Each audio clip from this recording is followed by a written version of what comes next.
In this video, I'm going to show you how you can build your own AI SDR agent step by step. By the end, you'll have an AI that can handle outreach, qualify leads, book meetings for you, and make sure you stick around to the end because I'll show you a simple tweak you can make that will instantly double your response rate. Most people miss it, but it only takes a few seconds to set up. We're going to be building this in a platform called Lindy AI. Lindy makes it really easy to build automation workflows that use AI agents, so we can completely automate tasks like prospecting and outreach without writing any code. So there's two ways we can get started in Lindy. Either we can pick a template or you can tell Lindy here what it is you're trying to build and it will have a go at building out that workflow. It's very good, but in this case, I'm going to choose a template because I know the Lindy AI SDR template has had a lot of attention. It's very good. And so much of the quality of the SDR is going to come down to the prompts and how that flow is designed. So I'm going to start with the template. It's also worth pointing out here that the AI SDR template we're going to use assumes that we want the SDR to do its own prospecting. We're going to tell it some things, it's going to go out and get its own leads. If you already have a list of prospects, I would recommend instead starting with the lead outreacher, which basically goes through one row at a time through a loop until all of those leads have been contacted and you can add multiple emails to them. We're not going to do that today because that's not strictly an SDR's role. I want to focus a bit more on the prospecting as well here today. So we're going to click into this template and just have a quick look at what's going on. So here we've got our SDR template. I'm just going to briefly walk through what's going on here. So this workflow gets triggered when we send it a message. We can be specific. We could say, please get me some research on these 3 company names. Or we could be quite broad. We could say, get me 10 prospects that match my ideal customer profile. It's then going to start a loop. So if we've said go and get 10 prospects, it's going to run this 10 times. So it's going to start for each company by doing some research on them on Perplexity. It's then going to use that information to do some research to try and find some relevant leads. For each lead that we found, it's going to start by trying to find their LinkedIn profile on Google. It's then going to get the URL of their LinkedIn profile, scrape their LinkedIn profile to get as much detail on them as we can. It's then passing that information to a tool called People Data Labs, which is essentially just enriching that information, trying to get a few more data points about them back. And then we're passing all that information back to Perplexity to do some detailed research on each of those leads. Now, if we've been able to get their email address, either from People Data Labs or LinkedIn, we're going to then run a search on YouTube to see if there's any public videos of them talking. We're then going to take each video, get the transcript for that video, so we've got a little bit more content about what they're talking about, maybe what they're interested in right now. Use all that information to then write an email. Again, we're going to give this a bit of instruction as to why are we reaching out to them, what do we want, and we can use all this information to automatically make some personalizations. We're going to take that email draft, populate it into Gmail, and then it's going to send us a notification to say it's done. I'm going to show you another template that we can sort of append onto this later that's going to do some of the back and forward email negotiation. But at a high level, we're essentially doing some prospecting, enriching the information to qualify them and get a bit more data, and then creating the initial email to do some outreach. Again, there's another approach we can take where we could pass this over to a lead outreacher, but just to keep things really simple, this is going to kind of give us our first basic version of an AI SDR. So next, we're going to test our SDR with a real use case. So over the last few months, I've been building this in Lovable. This is a booking platform for indoor golf studios. And I'm at the point where the software is ready. I now need to invite indoor golf studios onto a beta test. So perfect use case for our SDR. So first thing I'm going to do is go through and tweak a few of the prompts, a few of the steps that need a bit more information.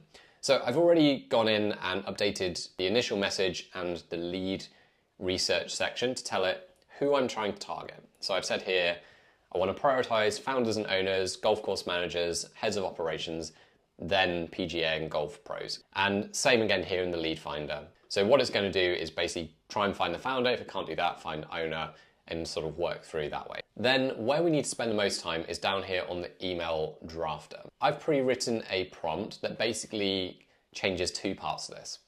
It explains the reason why I'm reaching out, and it also provides a template that it can use. So I'm just going to pop that in here. So you can see it says, I'm an indoor golf booking software company running a beta test, and I want to invite them to be a part of the test. That's the reason I'm reaching out. Then the template, I'm not going to read it out, but you can see I put a template that it can use in here. So that should be enough to run our first test. So I'm going to click test here and ask it to find me 5 indoor golf businesses in the UK. Okay, so it started the loop. and it's recognized that it needs to run 5 cycles. Okay, so our SDR's finished doing its thing. It's come back with a couple of leads. So just having a quick look over these look pretty relevant to my eye. We've got contact emails in most cases. These look pretty good. We'd probably need to tighten up the prompts a little bit. For example, here it's found a US company when we told it UK only, so we probably need to be a bit firmer in the prompts there. But in general, this looks pretty solid.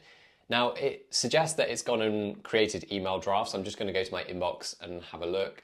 So yeah, we've got 5 drafts waiting to be sent.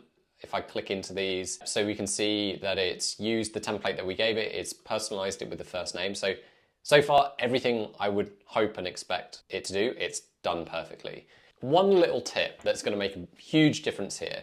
If you look at the subject lines that it's populated these with, they're not great. Golf sim booking platform, beta feedback opportunity. Now, to get a massive increase in your response rates, I would recommend making a tiny little tweak, which is towards the bottom of the workflow, where we draft the email in Gmail, I would change the default prompt here from generate a subject line to something a little bit more personalized, that because we've gone to the effort of scraping their LinkedIn profile, finding lots of information about them, it seems crazy to me that we're not using that information to personalize the subject line. This could be the difference between getting a 25% open rate and a 50, 60% open rate. So it's really, really worth doing. So what I'm going to do is in Claude, I've written this crazy prompt where I basically said, you're a professional email copywriter with a knack for writing subject lines. Write me a really good subject line. And I've given it the body template, so it's got a little bit of context. So I'm not sure how this is going to go, but let's see if this writes me a prompt that I can put into that subject line that will make the subject line a bit more personalized. Cool, looking good. So you're an expert email copywriter specializing in B2B. So this is probably a little bit excessive. I'm going to make a few minor tweaks to this. For example, I only want 1 subject line, not 3. But I'm going to take this, tidy it up a little bit, and we're going to use this as the basis for our subject line prompt. So I'm going to save this and just run another quick test, and let's see how this compares. So in this case, I'm going to just say, can you find 1 indoor golf business in the UK? So Lindy's come back with a lead. So we got James from Urban Golf. It's gone and got all the information as it did before, and it's drafted an email. So if we go to my drafts, we can see here at the top, this one has a slightly different subject line. So the body content is exactly the same, but the subject line now is enjoyed your measured golf interview. I'd like to invite you to our Sim Studio beta. Just a small touch, but that little bit of personalization is likely going to have a pretty massive impact on increasing the open rates of your email and therefore improving the performance of this SDR agent. Because if the emails aren't getting opened, nothing's getting read, you're not going to be getting responses or meetings booked. So tiny thing, going to make a big difference. Now you could leave this where it is. You could fire up this SDR agent every day, have it automate outreach to 5, 10, however many prospects you like. That's going to be pretty cool. That's going to save you a lot of time.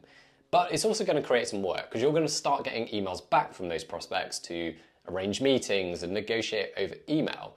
So if you want to take this and level it up so that it automates the second part of the process,